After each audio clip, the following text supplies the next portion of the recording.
This construction worker is a genius. He used discarded tires for his creation. He started by first cleaning thoroughly and marking the tire, then drilling holes and cutting along the marked lines with a jigsaw. After shaping the tire, he used a bending machine to form a steel plate into a ring, welding the ends together and securing it to the tire with rivets. The steel ring reinforced the tire, preventing deformation. He then flipped the tire, cut it, and painted a circular wooden board. He then applied silicone around the tire's edge before securing the board with screws.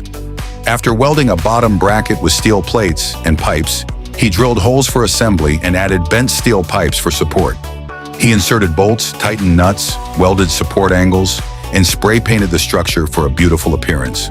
Once dry, he reassembled the wheel, added plastic handles, and completed a handcart from the discarded tire.